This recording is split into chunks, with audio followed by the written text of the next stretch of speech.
Boa tarde a todos. Sou Jonas Enström, diretor executivo aqui da Câmara Sueca. Muito feliz em abrir essa reunião com o Comitê de ESG, com o tema de hoje do projeto desse semestre, né, sobre Sustainable Sourcing. E a ideia é fazer um touch base, como que está andando esse projeto.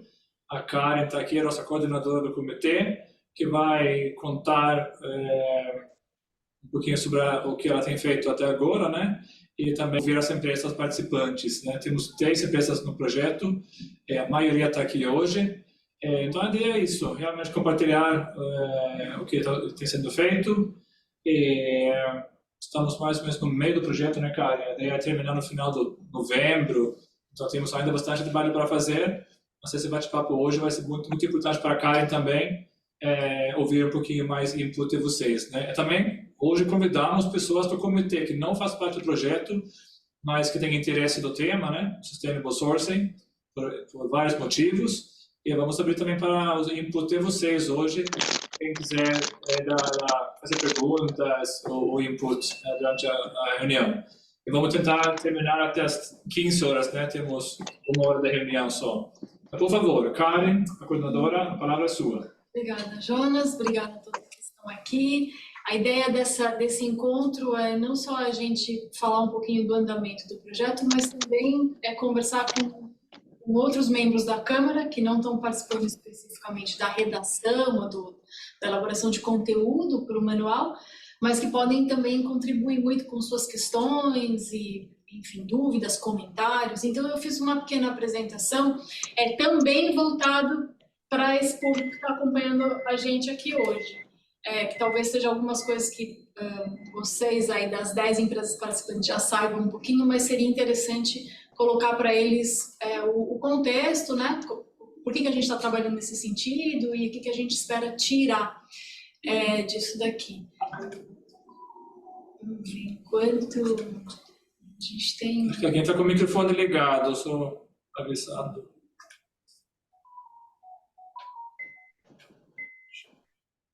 Então, vou tentar ser bastante breve. São um projeto aqui que a Câmara Sueca abraçou, com apoio da Embaixada da Suécia, que geralmente abraça esses projetos também, né? Então, a gente tem... É bacana, a gente tem muito esse apoio. Sumiu todo mundo? Não. A gente tem... Sim. Todo mundo vendo? Alô? Todo mundo sumiu. Sim, estão vendo, né? Sim. Sim. Está só no modo de apresentador. Ok. Sim. Pode passar. Então, colocando principalmente aqui... Karen, Jonas. Eu acho que vocês estão compartilhando a tela errada. Eu acho que tem que apertar aquelas 3 pontinhos ali e ocultar no modo de apresentador, coisa assim. E acho que fica errado quando tela cheia. É ocultar o modo de exibição do apresentador. Só para apertar ali vai ficar igual para os... Só que você não vai conseguir ver o próximo slide, vai ficar... Esquece. Volta para... dá um segundo aqui, a gente vai tentar... Acho que tem que voltar para o sul, né? Acho que você pode entrar no módulo exibir configurações lá em cima. Sim. Isso. E duplicar apresentações de slides. Acho que é isso. Deu? Ainda não. Estava escrito que estava slow. Agora eu acho que se colocar no módulo apresentação funciona. A gente está no modo apresentação. A gente está vendo aqui. Eu acho que você sabe.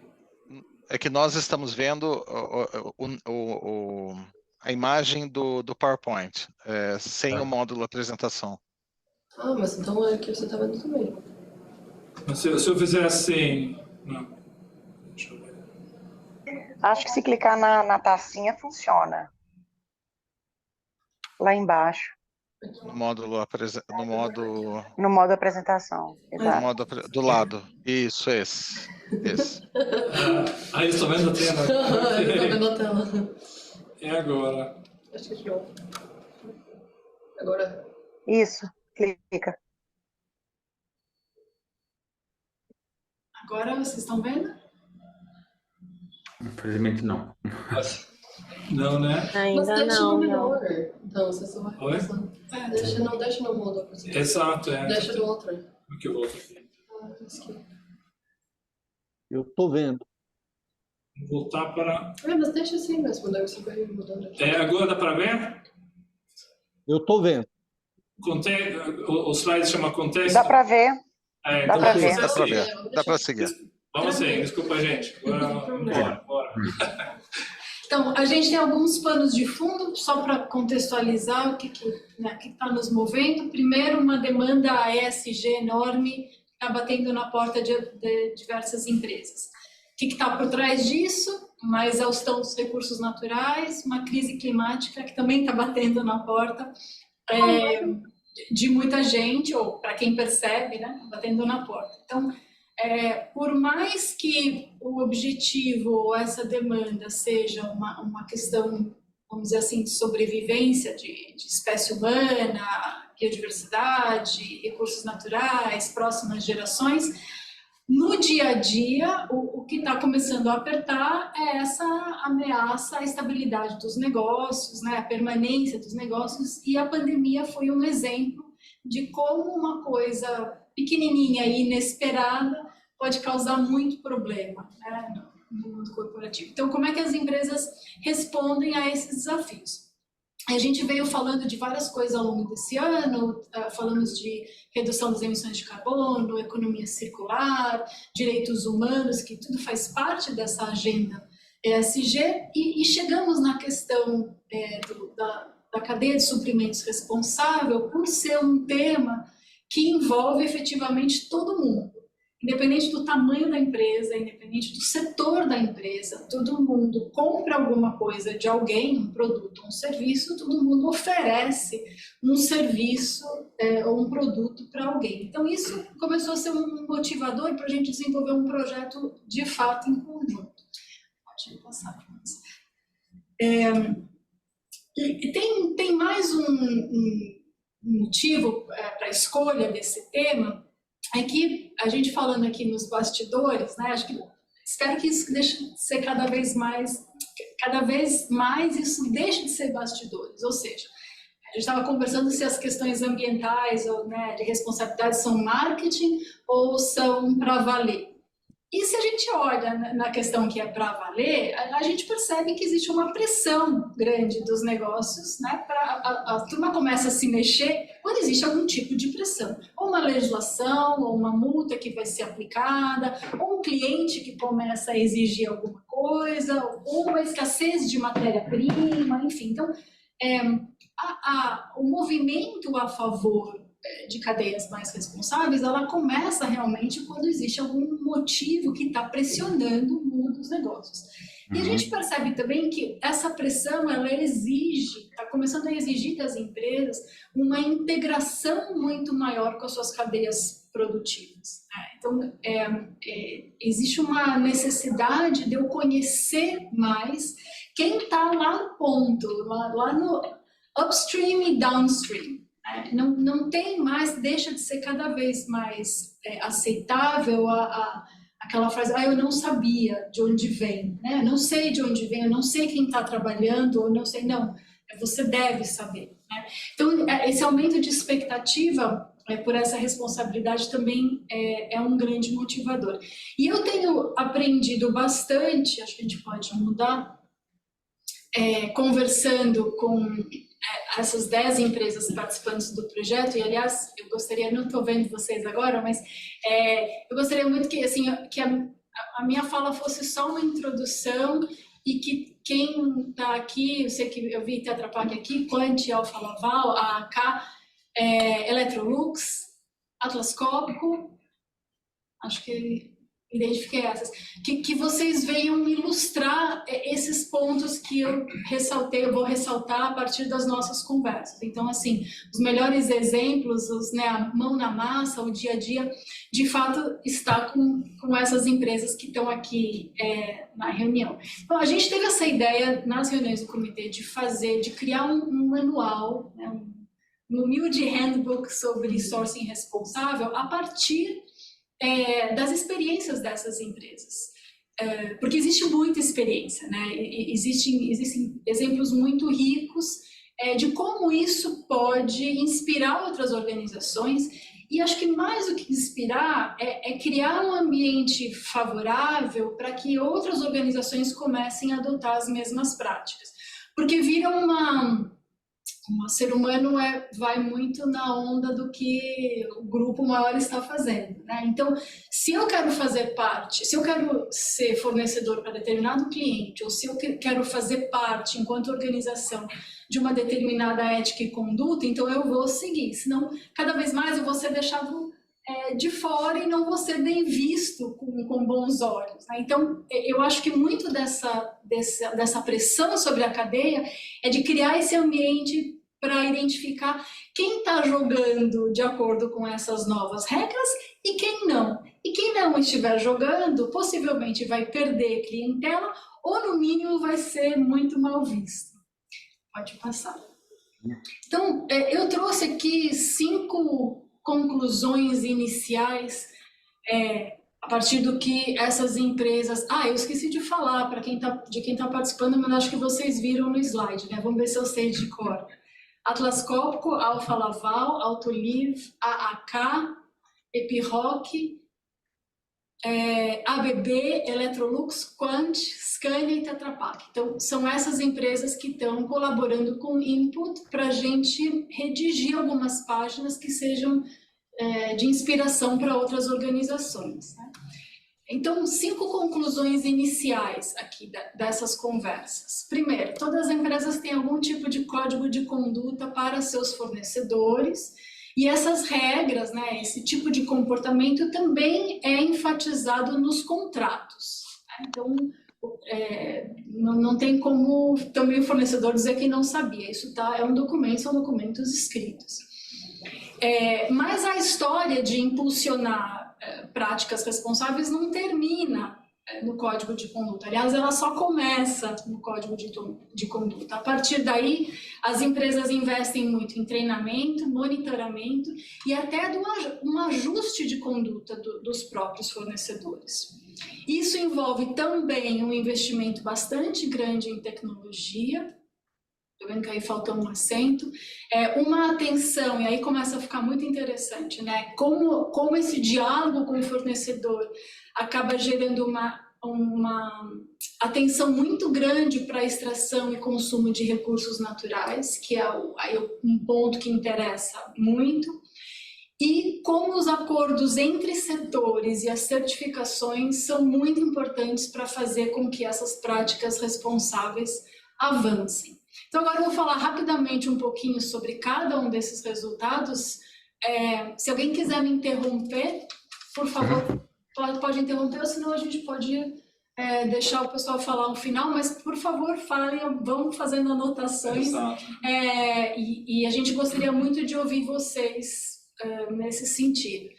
Então, primeira parte, pode mudar, a questão do código de conduta, né? Então, ele é um documento formal, né? Ele estabelece os princípios que o fornecedor deve seguir, né?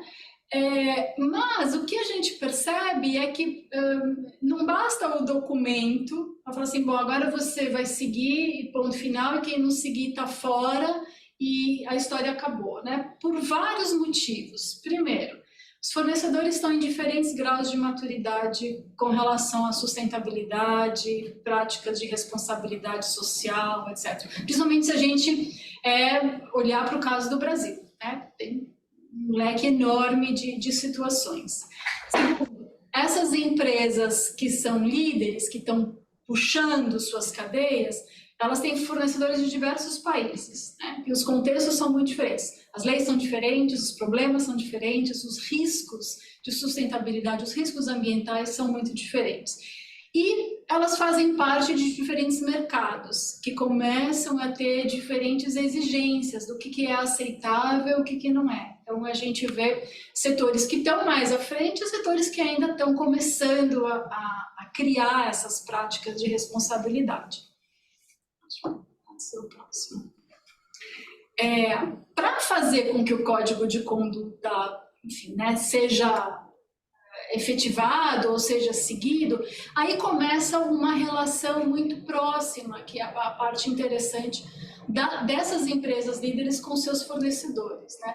Porque essas empresas, elas enxergam os seus fornecedores também como parte da sua empresa estendida. Então, se uma empresa líder quer ter, né, porque ela também tem clientes, né, ou ela quer ter uma marca, ou quer ser considerada sustentável, socialmente responsável, etc., aquilo que ela compra também tem que seguir os mesmos princípios. E, portanto, esse envolvimento com o fornecedor é quase como, eu ouvi da Atlas Copco um termo muito interessante, é quase como uma consultoria, né? Então, apesar da empresa líder fazer monitoramento, auditorias, fazer com que preencham questionários, etc., no fundo eles estão fazendo oferecendo uma certa consultoria para a melhoria dos processos. E vocês vão me corrigir se não for isso, exceto outra empresa que decide que não quer seguir, a maior parte dos fornecedores vê isso com bons olhos, porque eles acabam melhorando várias práticas dentro da própria organização e podem se tornar potenciais fornecedores de outras organizações que também vão exigir as mesmas coisas, né? Quando os fornecedores, por X motivo, não se adequam, não estão adequados a determinadas práticas, existe, na maioria das vezes, um planejamento junto com a empresa líder, né, e um tempo para esse fornecedor se adequar. Então, esse é um aspecto de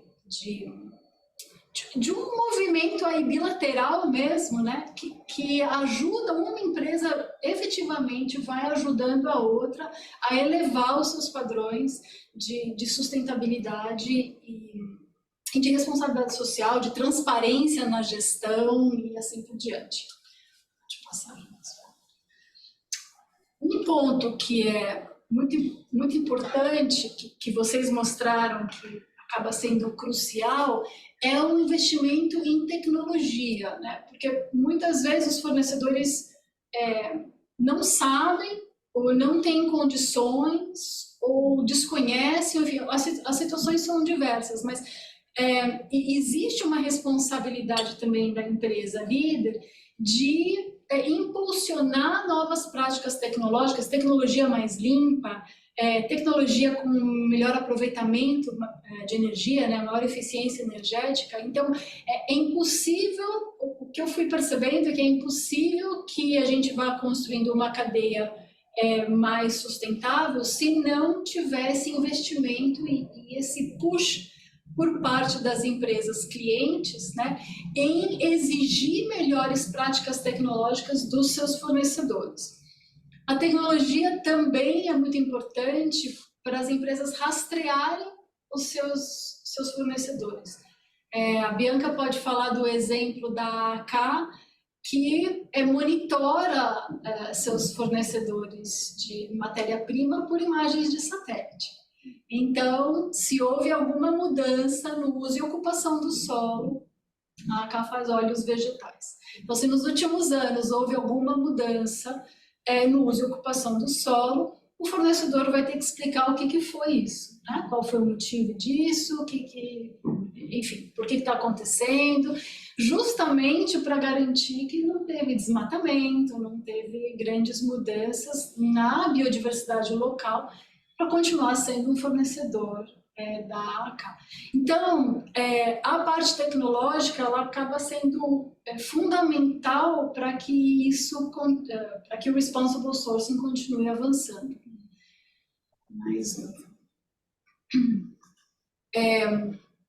As práticas exigidas, elas são do ponto de vista da responsabilidade social, práticas trabalhistas muito fortes, né? Transparência, por exemplo, fiscais são muito importantes, mas eu queria concentrar nesse momento como essa exigência com os fornecedores, ela esclarece muito a questão da responsabilidade sobre extração e consumo dos recursos naturais. Como a maior parte, ou grande parte das empresas suecas aqui no Brasil lida com máquinas, né, algum tipo, são montadoras ou máquinas ou fornecimento de coisas para máquinas, a questão dos minerais, da extração mineral é muito importante.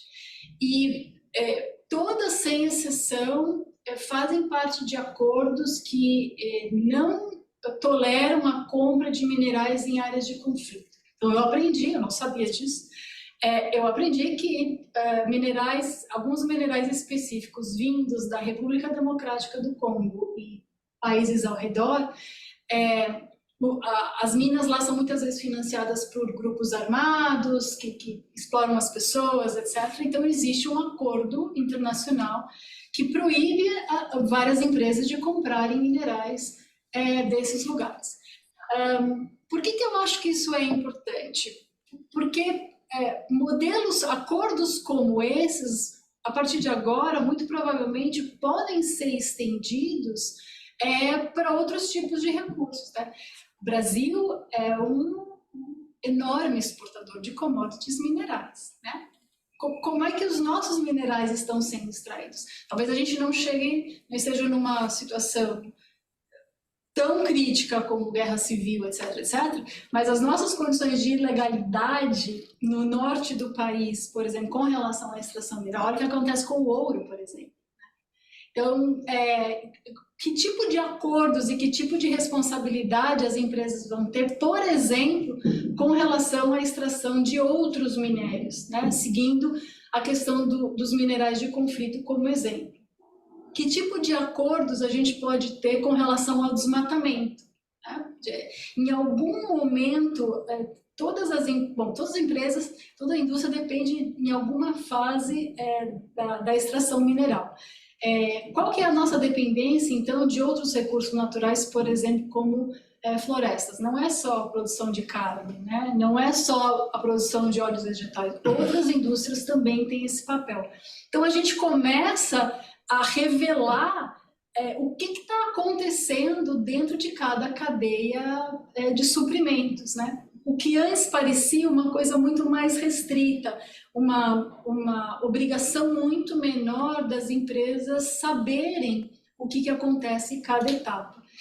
Questões aparentemente muito simples, como a emissão de CO2 na logística, né? Vários colaboradores também falaram como eles têm mudado a maneira de transportar seus produtos baseados na emissão de CO2, economizando combustível, mudando rotas, ao invés de transporte aéreo, então transporte marítimo e assim por diante. Né? Então, para todo mundo ver que é uma questão muito ampla. Né? Se a gente vai falar assim, bom, de onde vem esse produto? A quantidade de detalhes, né, por trás dos produtos é gigantesca. Então, os minerais, o desmatamento ou biodiversidade, se os produtos e serviços utilizam substâncias perigosas ou não, se os fornecedores estão trabalhando com economia circular, se tem, aqui está repetido, se tem CO2 nas operações e se tem CO2 na logística dos produtos, tudo isso está sendo observado por essas empresas líderes nos seus setores. Por último, também observei pela fala aqui dos colaboradores, né, o quanto esses acordos entre os setores ou dentro de cada setor passa a ser importante e quanto a certificação também passa a ser muito importante, porque certificações já passa a ser uma chancela, um carimbo de um atestado de que tudo está ok. Acho que um dos mais antigos, talvez a gente possa falar de uma experiência muito bem sucedida, é o selo FSC para a cadeia do papel. né? Madeira e papel. Então, quando a empresa é certificada pelo selo FSC, a gente sabe que as práticas trabalhistas estão ok, não tem ninguém, teoricamente, correndo perigo com equipamentos, esse pinus ou eucalipto não foi plantado em área de desmatamento, foi colhido das formas corretas, a empresa que faz a celulose tem todos os cuidados necessários e assim por diante. Então, me parece que a tendência para os acordos dentro de cada setor, ou até mesmo entre diferentes setores, é uma questão que vai aumentar, né? E as certificações muito provavelmente também, justamente por causa dessa exigência. E é uma garantia de que todo mundo está jogando segundo as mesmas regras. Okay? É isso que no final a gente está almejando. Eu achei interessante esse diagrama, que acho que tem bastante a ver com o que as empresas estão trazendo, né? Até pouco tempo atrás a gente enxergava muito uma intersecção entre sociedade, ambiente e a economia, né? Os negócios. Eu acho que isso está mudando. Talvez não da velocidade que a gente imagina, que a gente deseja, mas parece que é uma mudança que veio para ficar, em que a natureza talvez o stakeholder principal. Né? E dentro dela, como o olhar mais detalhado das cadeias faz com que a gente enxergue a nossa dependência enquanto negócio dos recursos naturais e do trabalho que está envolvido no processamento desses recursos, é como se os negócios eles estivessem justamente dentro da sociedade, a sociedade está dentro do ambiente. Então, vamos ver se a gente caminha nessa direção. E para finalizar,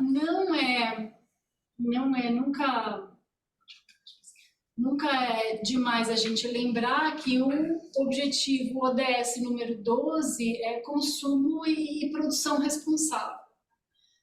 Muitas vezes, não é raro também a gente ouvir de empresas menores, como é que eu aplico os ODS dentro da minha empresa, etc. Bom, se a gente começar a olhar para as nossas cadeias produtivas com mais atenção, o ODS 12 ele já vai estar sendo contemplado inevitavelmente. Então, acho que foi um papo assim, uma apresentação bastante rápida de várias conversas que eu já tive com as empresas participantes desse projeto, para quem eu agradeço muito. E eu gostaria muito de ouvir vocês agora sobre esses pontos, se eles fazem sentido, se vocês gostariam de ilustrar isso de alguma maneira. O João já levantou a mão. Pode falar, João. Tudo bem?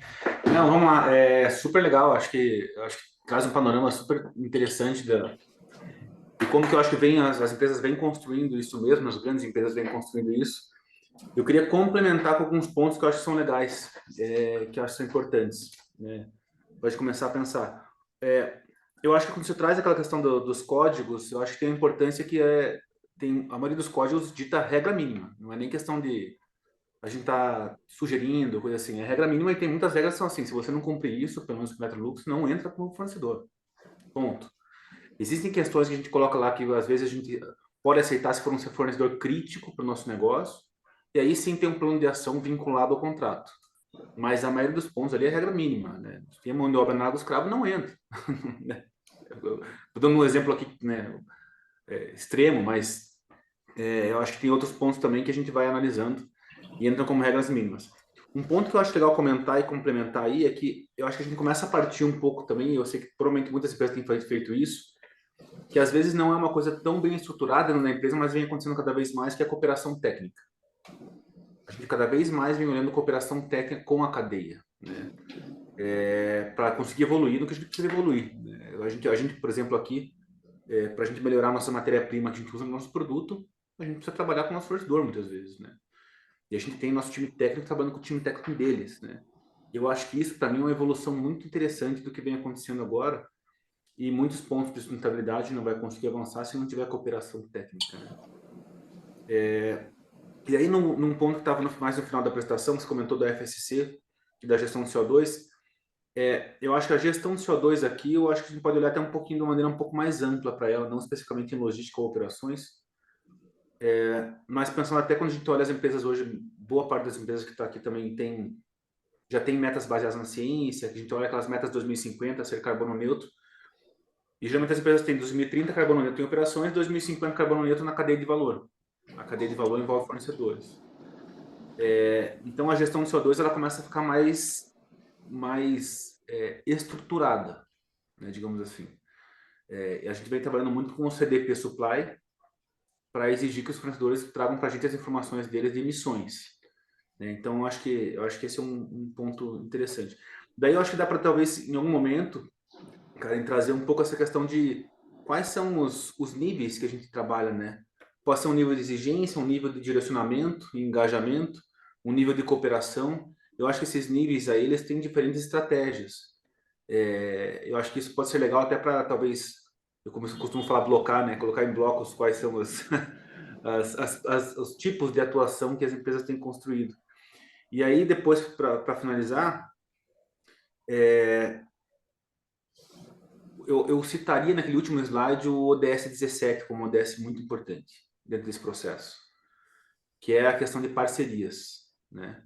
E eu vejo parcerias aqui por dois vieses. Uma parceria, que é a parceria empresa-seu fornecedor, e uma potencial parceria, que é a parceria entre as empresas que estão aqui, né? Uma potencial, assim, isso pode ser até uma questão de projeto futuro para, tem várias empresas que usam plástico aqui, querem usar plástico reciclado, vamos mostrar uma demanda conjunta para o mercado se movimentar e entregar um plástico reciclado de qualidade para a gente, né? Eu converso muito com a cadeia de plástico reciclado, por exemplo, e às vezes os caras não investem mais porque eles estão com demanda picada ainda, né? Ah, uma empresa aqui, outra ali. Se eles soubessem mais, não, a demanda é desse tamanho, talvez eles investissem mais sabendo que iam ter uma oferta que ia atender essa demanda. Então, esses são um exemplo, mas eu acho que, porque para mim a economia circular está travada por uma questão de jogo de oferta e demanda, né? Na minha concepção. Então, assim, acho que esses pontos eu acho que podem ser legais. Uma questão de talvez blocar, né, em exigência, direcionamento, engajamento e cooperação, que pode ser legal, pode ser de outra maneira também, mas trouxe aqui que eu pensei agora. A questão da DS e a questão de cooperação técnica eu acho que é legal. Assim, tentando complementar, assim, indo na direção do que você trouxe, que eu achei que está super legal, mas só tentando, de alguma maneira, contribuir. Maravilha, super anotado, João. Acho que são muito válidas suas observações. Vamos tentar implementar assim e continuo conversando com vocês para afinar isso. Legal. Mas bem legal. Acho que tá um começo super bom já. Mais que levantar a mão. Não levantei, mas eu acho que já posso contribuir com alguma coisa, né? Por favor, Fábio. Tá me ouvindo bem? Sim. Ok. Eu acho que aí tem um fator, sim, que a gente tem sentido aqui entre uma flutuação, é a regionalização, né? A gente fala muito da questão até por pós-pandemia, né, de algumas questões de regionalização de alguns fornecedores, né? E aí cai no limitante um pouquinho do que o próprio João Zene acabou falando, né? Alguns fornecedores locais acabam não tendo a demanda para investir, ou até mesmo que na apresentação estava, né? O investimento em tecnologia para que seja mais competitivo. Então, isso para a cadeia hoje acaba sendo um limitante para a gente, muitas vezes, de encontrar aqui um fornecedor que esteja localmente disponível, com uma tecnologia que traga competitividade em valor, para sim entrar ali, né? De uma forma que, é o que a gente falou, né? Hoje tem a demanda, tem todo o mercado, tudo pedindo isso do SG, mas o valor ainda do produto é um ponto importante, né? Então, esse balanceamento é uma coisa que a gente ainda vê uma dificuldade em algumas linhas de tipo de produto, né? Ou subfornecedores, né? Dos tipos de produto que a gente tem, principalmente quando envolve tecnologia, né? Esse é um ponto que acaba impactando, e principalmente mais para frente, como disse, né, o próprio Zene aqui no escopo 3, lá para 2030, né, 2050, que é a questão dos transportes e abastecimento, né? Então, quando a gente fala isso, a gente traz muita coisa às vezes de fora, Europa, até mesmo Ásia, e a emissão de CO2 por via marítima é uma coisa absurda, né? Então, como equilibrar isso de forma que a gente consiga entregar? Então, esse é um ponto, acho que, chave, que não pode ser deixado de lado, né? Que a gente tem que ter. Ao mesmo tempo que a gente vem trabalhando aqui de uma forma de cadeia de contribuição, uma forma mais economia circular, né? É que a gente contribua com o nosso fornecedor com as lições aprendidas nossas de escopo 1 e 2. Então, a gente está promovendo alguns workshops aqui que a gente consiga passar o que a gente fez de iluminação com que seja OPEX, se não CARPEX, que é mais viável para um fornecedor que não tem, às vezes, um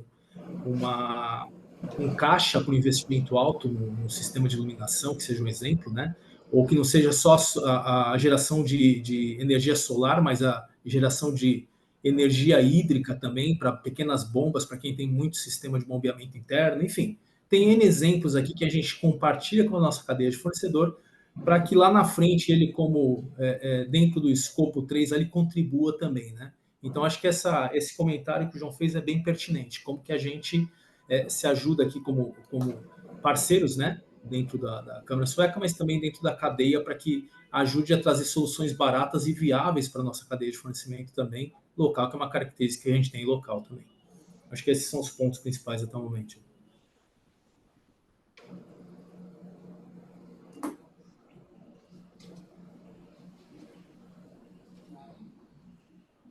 O que mais gostaria de mencionar? Mais comentários? Tem um comentário também, uma contribuição, na verdade. Eu estava aqui pensando também, achei bem legal, né, a apresentação que você fez, Karim, trazendo, né, todo o material que está sendo consolidado das conversas que já estão acontecendo. E uma coisa que eu fiquei pensando, assim, que talvez poderia ser interessante de incluir de alguma forma no material, é um pouco dos desafios que as empresas podem vir a enfrentar na jornada delas, assim, em trabalhar a sustentabilidade nas cadeias de fornecimento. E por que eu digo isso, assim? Porque toda jornada ela vai ter os seus desafios, né? Então eu acho que dar algumas pinceladas assim nesse tema pode ajudar a preparar as empresas que vão ter contato com esse material no sentido de complementar, né? Toda a inspiração que elas vão ter, elas já terem no radar potenciais desafios e talvez alguns insights de como lidar com eles, assim. E aí, até dividindo um pouquinho da minha vivência, né? Eu, no momento, pelo menos, não trabalho numa empresa sueca nessa frente, mas eu sou alumna da Suécia, né? Fiz meu mestrado em sustentabilidade lá. E hoje eu respondo pela parte de sustentabilidade em suprimentos de uma empresa do setor de energia. E aí, assim, um grande desafio que eu noto no meu dia a dia é como comunicar para os tomadores de decisão a importância da gente conseguir entrar mais fundo nesse tema. Porque, embora a empresa já tenha muitas práticas, e eu percebo que muitas outras também já têm, né, em exercícios de benchmarking, seja dentro do setor elétrico como fora, às vezes a gente acaba tendo dificuldade de aprofundar as práticas que a gente já tem. E aí foi até comentado, né, na apresentação, por exemplo, práticas de visitas em campo, práticas de treinamento com os fornecedores. O Fábio Costa comentou na fala dele a questão dos subfornecedores, né? Que eu acho que é um tema que está muito em pauta hoje e que demanda, né? Demanda recursos, aí recursos como tempo, como pessoas, recurso financeiro mesmo, dependendo da atividade que a gente vai pensar. Então, pelo menos para mim, assim, é um ponto que eu tenho bastante, né? Eu fico pensando, tentando achar caminhos, e eu acho que é um ponto de troca bem interessante, assim, né? Com potencial bem grande, tanto aqui nesse grupo, quanto de estar no material, assim, né? Uma pincelada também para já ser abordado com todos que vão ter contato com ele. Aline, oi, é a Verena. Se você puder complementar, acho excelente o ponto que você destacou aí. Até, assim, fazendo um brainstorm mesmo, não sei se existe ou se já tem, né, alguma coisa mensurada nesse sentido. Qual é o payback do investimento das empresas em relação a essa jornada de ESG? Eu quero dizer, o investimento de horas, de profissional, mesmo financeiro, ele vai se reverter a longo prazo e como, né, daqui a alguns anos. Acho que talvez, se a gente conseguir algum insight, ou se já existe isso, né, tem um goal, tem um objetivo das empresas de atingirem esse payback, né, e saber que vão conseguir, de alguma forma, ter esse resultado. É interessante porque aí tem, sim, um investimento, né, para a implementação dessas ações cada vez mais veemente aí na cadeia, sabendo que em breve eles têm um payback quanto a isso.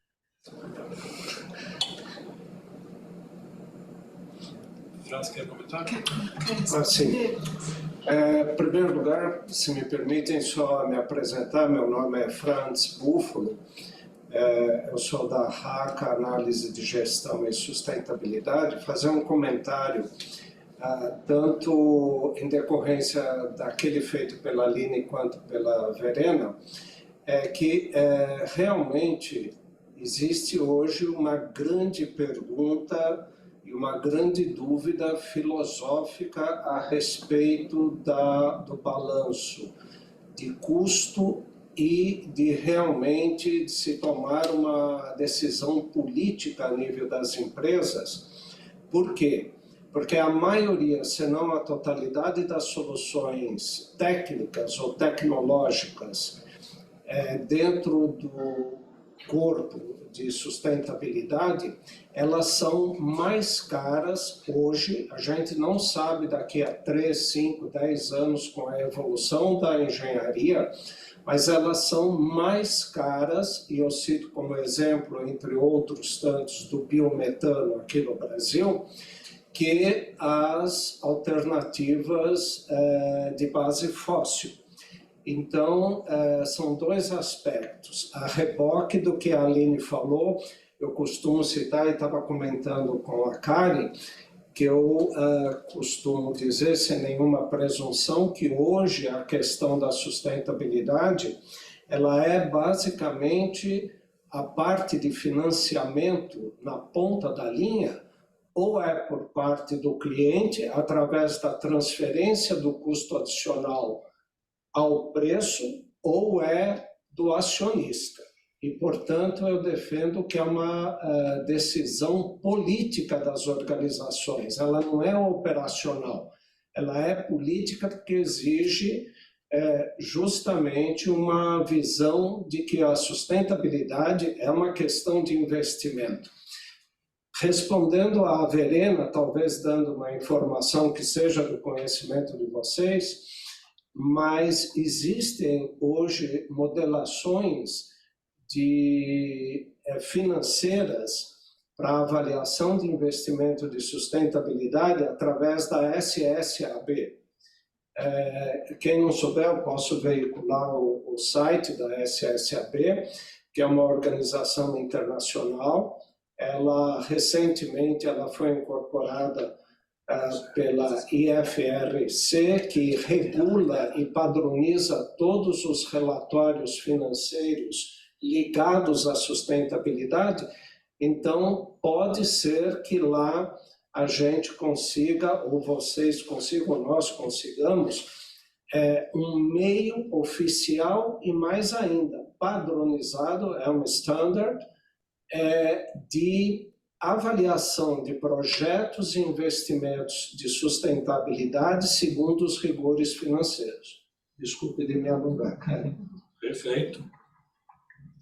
Jonas, eu queria fazer um comentário também, inclusive relacionado... Ricardo, primeiro Ricardo, depois o Renato, depois o Marcela. Tem fila aqui. Por favor, Ricardo. Okay.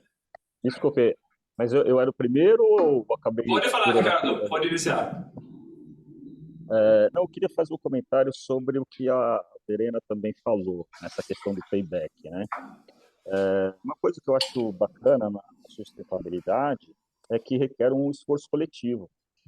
Então, assim, não basta uma empresa, por maior que ela seja, falar, eu vou trabalhar em sustentabilidade sozinho e beleza, assim. Vai ser muito legal, mas não resolve o problema global, né? Então, requer um esforço conjunto. Nós, a Quant, não sei se todo mundo conhece, nós somos uma empresa, não somos uma indústria, com a maioria que está presente aqui. Nós somos uma empresa de serviços, né? Nós fazemos manutenção industrial. Nós não fabricamos produto, mas os nossos clientes são indústrias, né?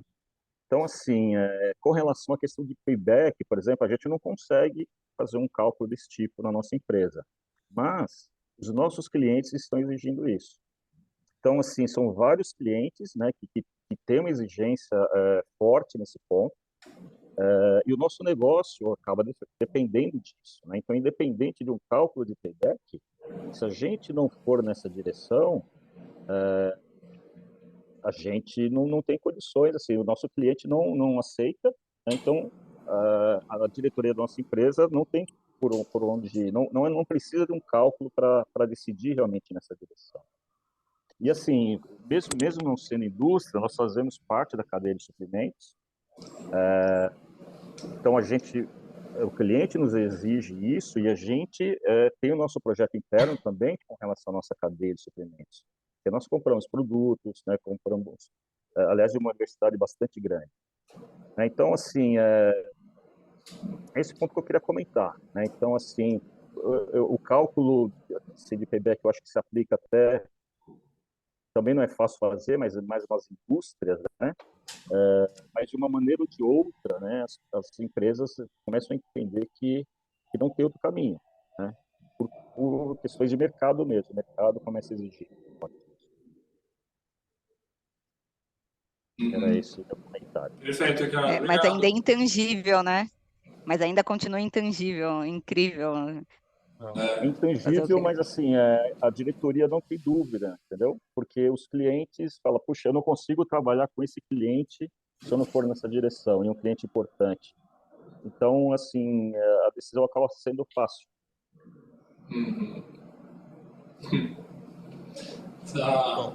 Renato, por favor.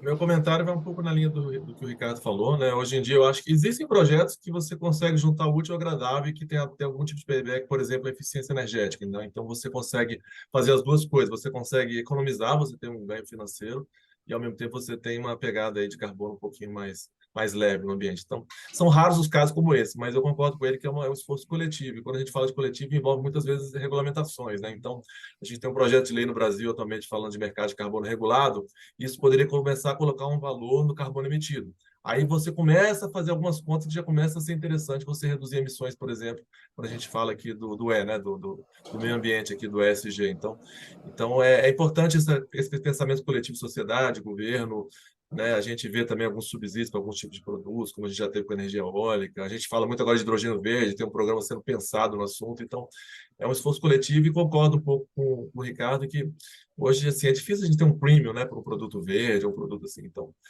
seria ótimo que fosse verdade, mas na prática o consumidor não vai pagar muito a mais por isso. Então, eu acho que é uma questão muito de consciência e a maioria das empresas que são sérias tem investido nisso, acreditando realmente numa aposta futura, né, de que isso vai se reverter em termos de imagem, ou até se no futuro aparecer um mercado de carbono, por exemplo, a coisa ficar viável economicamente também, né? Então, são várias variáveis aí que estão em jogo, mas vale a pena fazer, né?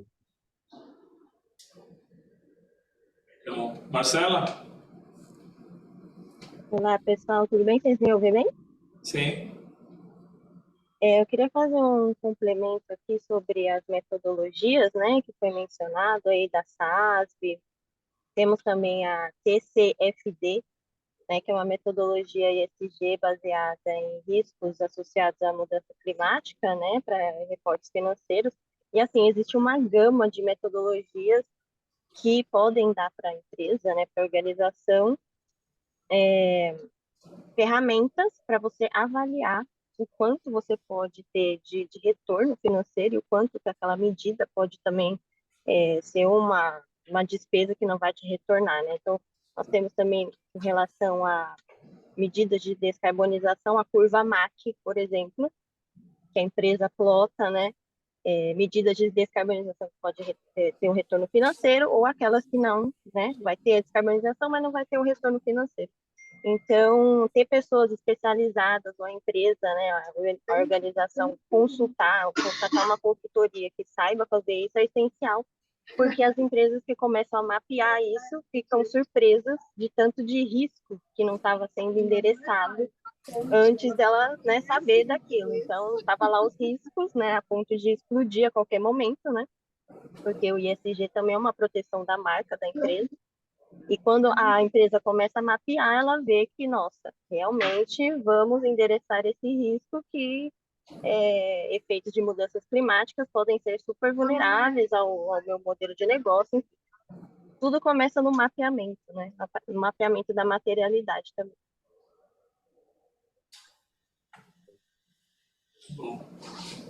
Muito bom, obrigada, Marcela, Renato, que falou mais o Ricardo.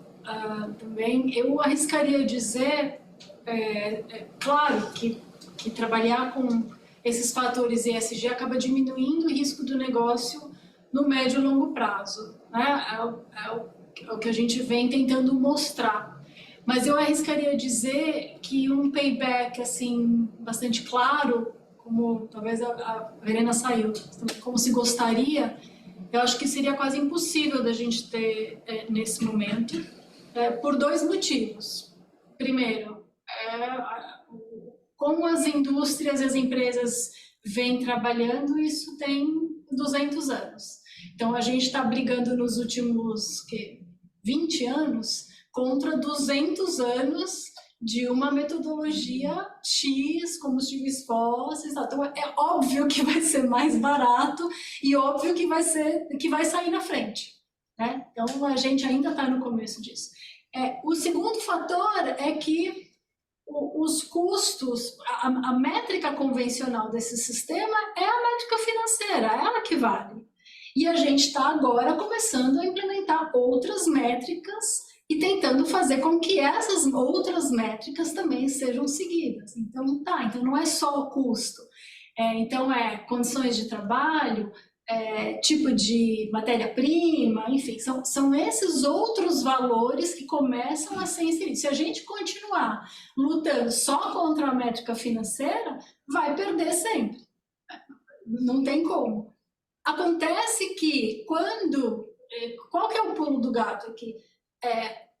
Quando a métrica financeira era única e exclusiva, outras pessoas pagavam o preço das demais métricas que não eram consideradas. Então, custos sociais, custos de extração de recursos naturais, qualidade da água, poluição do ar, e tudo isso é custo, mas esses outros custos não entravam na equação do desempenho financeiro das empresas. Então, nesse momento, eu acho que a gente está fazendo tentar fazer valer essas outras métricas.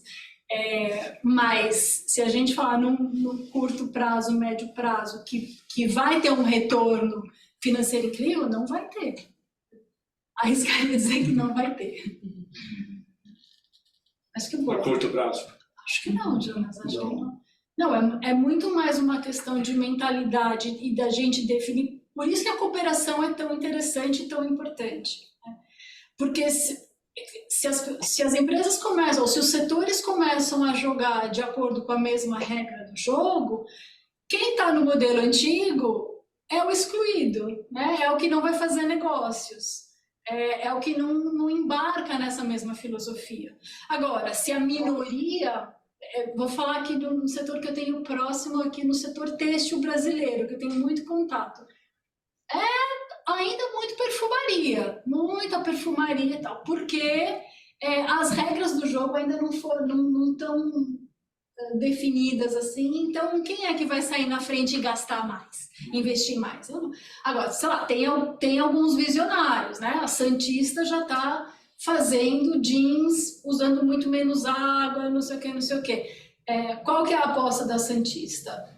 Quando a água começar a custar muito caro, ela já vai ter saído na frente, já desenvolveu tecnologia e vai quebrar um monte de gente que não fez isso nos últimos anos, né? Mas para todo mundo fazer, é só definir outras regras do jogo, não tem jeito. Por isso da decisão política. Totalmente. Muito mais política do que econômica. Tem o João e o Renato novamente. Não, acho que só fazer alguns comentários e tentar depois ter na minha conclusão que trazer até para o assunto que a gente estava falando antes. Mas eu acho que tem um ponto aqui que eu acho que existe uma licença social para as empresas operarem que está ficando com a régua cada vez mais alta. Isso a gente não pode também ignorar. E quando a gente olha empresas que são abertas em bolsa, principalmente, boa parte do valor delas está em valor reputacional, que é valor intangível. E é por isso que eu esqueci o nome do senhor que estava aqui, da consultoria que comentou agora, desculpa, que comentou na questão de... Desculpe. Outro acionista não está no cliente mesmo, é um investimento em cima disso, né? E o acionista, ele está vendo isso como risco. Não está vendo porque eu sou bastante cético em relação a isso. Não acho que é romantismo, ele não faz porque é bonzinho. Muitos são, muitas vezes, mas ele vê risco de não fazer porque tem um valor reputacional envolvido ali que pode perder valor na empresa. E eu acho que esse é um ponto também que as empresas vêm trabalhando na cadeia de valor muito, porque O valor reputacional, você não consegue desvincular a tua marca de uma cadeia de valor que você participa. Se você tem um fornecedor grande que trabalha com você, muito possivelmente, se ele tiver um problema reputacional muito grande, ele vai esbarrar na tua marca também. Então, por isso que as empresas têm se protegido muito também com as ações de cadeia responsável. Acho que isso é um ponto importante. Complementando um pouquinho sobre tudo que foi discutido, é muito difícil medir, porque eu acho que foi a Marcela que comentou até de externalidades. É difícil medir externalidade, né? Ou ambiental ou social, né? Qual que é o ganho, qual que é a perda disso. Eu lembro que a Natura começou uma metodologia de IPNL e SPNL, muito difícil, né? O negócio está ainda em desenvolvimento. E eu acho que o último ponto que eu queria trazer é só assim, a gente está brigando do curto prazo com o longo prazo. É isso.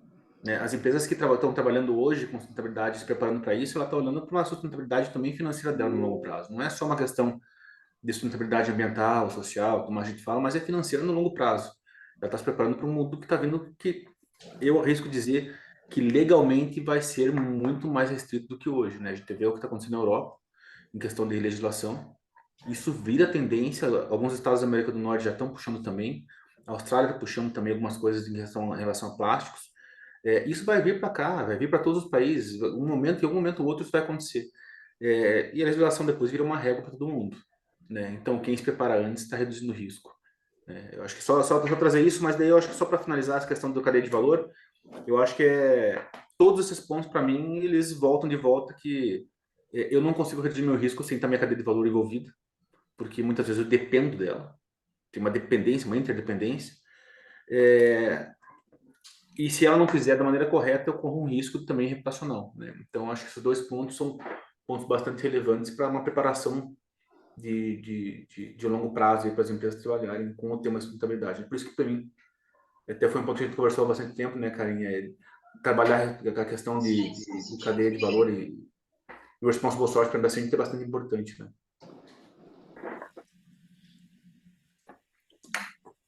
Viu, Renato? Na verdade, é um comentário muito rápido, Jonas, Karen. Já que a conversa aqui entrou um pouco por esse caminho das emissões também, crédito de carbono, inclusive, a gente aqui na Miro, né, a gente da consultoria Miro & Company, a gente fez um estudo bem amplo nos últimos meses aí com mais de 30 empresas entrevistadas, a gente fez modelagem econômica também de mercado de hidrogênio verde, né, quando é que ele pode ser viável, inclusive, no Brasil, fora uma visão global, desafio. Então, a gente deixa aqui também a oferta, se em algum momento para esse comitê foi interessante falar do assunto, a gente tem uma apresentação aí que está pronta, a gente já falou com vários clientes e ficou bem interessante, modéstia à parte. Então fica aqui a oferta para algum momento a gente compartilhar com vocês aí os aprendizados que a gente teve em hidrogênio verde, né? Fora do Brasil e aqui. Legal. Legal. Também. É isso, João? Estamos já no tempo? Acho que isso. São o quê? 3, 5...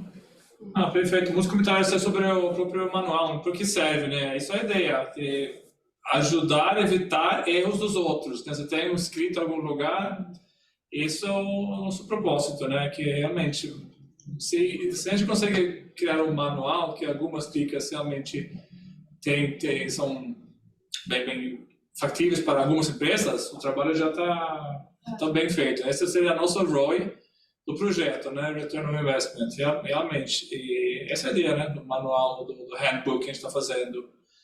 E com certeza tem muitas perguntas que a gente não vai conseguir responder, mas a conversa está muito boa, input muito bom de vocês, de empresas grandes, suecas no Brasil. Então, eu estou otimista. Só o fato que vocês estão aqui, sabendo da rotina de vocês, que é uma loucura, dedicando essa hora para conversar sobre o assunto, isso já é um sinal que realmente vocês estão se ligando no tema, né? Então, muito obrigado pelo tempo de vocês.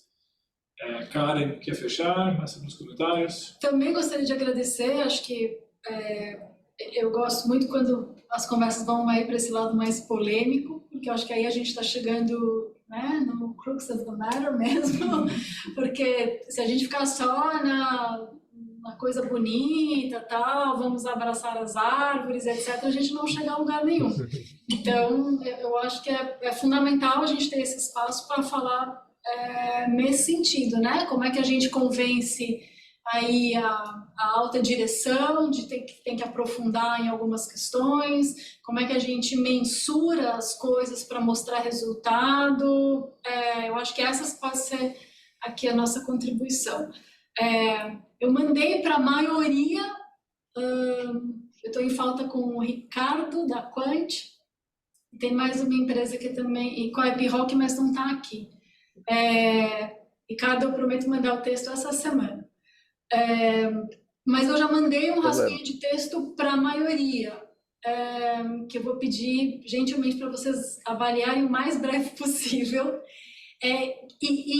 Assim, eu peguei um trecho de questões sobre os suprimentos responsáveis de cada empresa. E outras questões que não estão nesse trecho, a gente vai abordar num texto mais genérico, mas o que eu enviei para vocês seria basicamente um case ou alguns pontos relevantes. Então, por exemplo, né, a questão do código de conduta, várias empresas têm, então não faria sentido a gente falar do código de conduta de cada uma, não é essa a ideia. Então, pegamos alguns pontos diferenciais de cada empresa participante e é isso que eu estou pedindo para vocês avaliarem e vocês sintam-se super à vontade para acrescentar coisas ou tirar coisas. E essa vai ser, vamos dizer assim, o case que a gente vai usar no manual sobre a empresa. As outras questões que a gente está discutindo aqui, elas vão entrar numa parte mais genérica do texto, que não necessariamente a gente cita a empresa A, a empresa B, mas que a gente fala desses assuntos relevantes. E aí isso está sendo produzido aí nas próximas semanas, tá bom? Então, vou colocar um timer aqui, porque essa é a parte mais difícil do projeto, ter a resposta das empresas. Então eu vou pedir para vocês avaliarem e me dar um retorno, perguntas ou o que seja o quanto antes, por favor. Tá bom? Acho que é isso. Perfeito, Karen. Parabéns por esse trabalho. Ótimo, parabéns hoje a moderação aqui da reunião. Quem toma uma foto para terminar? Vamos ter uma foto. Vamos. Documentar essa sessão. Boa, agora sim. Estamos ligando. Faço zoom out aqui, assim, para você entrar também. Ok. Todo mundo olhando para a câmera. ESG. Pronto, obrigado. Obrigada. Gente. Ótima tarde para todos. Simultâneo, pessoal. Obrigada, gente. Tchau. Boa tarde a todos. Obrigado, pessoal. Boa tarde. Tá, a gente manda a data para a próxima reunião. Obrigado, gente. Tchau, tchau. Tchau. Tchau.